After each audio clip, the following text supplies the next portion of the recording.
Today I want us to think about the fact that Jesus is in control. Jesus is in control. I'm going to read the account of the arrest of Jesus from the Gospel of John. John 18, 1-12.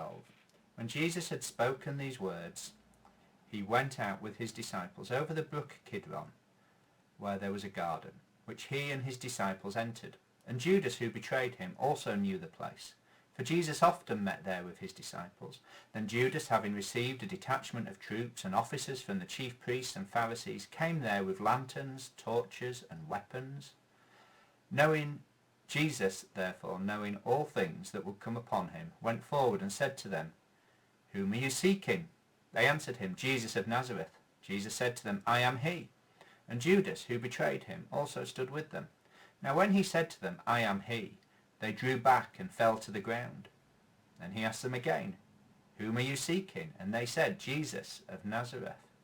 Jesus answered, "I have told you that I am he. Therefore if you seek me, let these go their way, that the saying might be fulfilled which he spoke, of those whom you gave me I have lost none." And Simon Peter, having a sword, drew it and struck the high priest's servant and cut off his right ear. The servant's name was Malchus. So Jesus said to Peter, "Put your sword into the sheath. Shall I not drink the cup which my Father has given me?"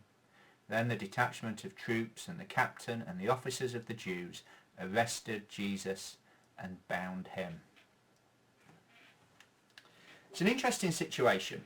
The guards outnumber the disciples. The guards are better equipped than the disciples.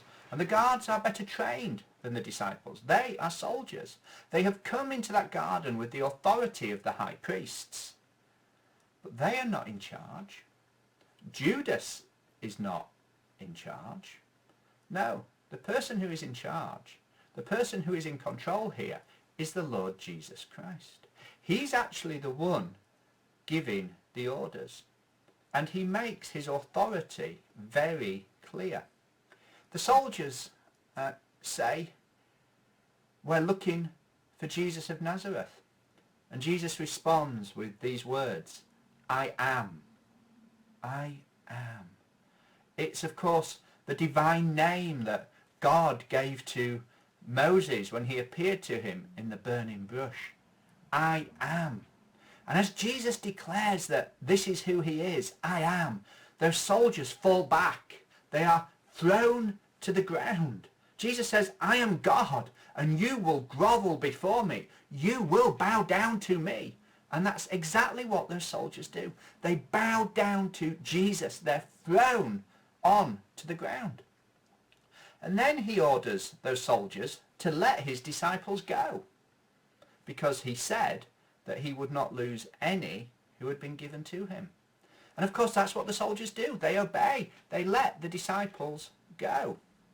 Then Jesus allows himself to be bound and led away.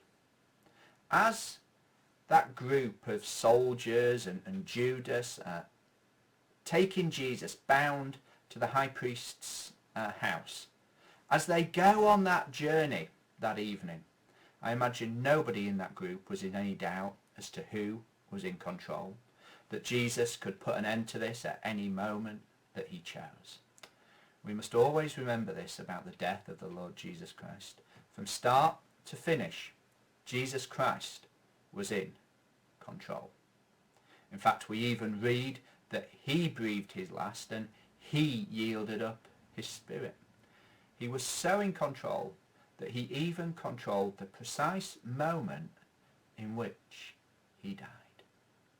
We can have absolute confidence in the Lord Jesus Christ because he is the same yesterday, today, and forever. The control that we see here in the Garden of Gethsemane, that we see on the cross of Calvary, well, that is the control that the Lord Jesus Christ has of all of our circumstances today. So we can trust him. He is in control.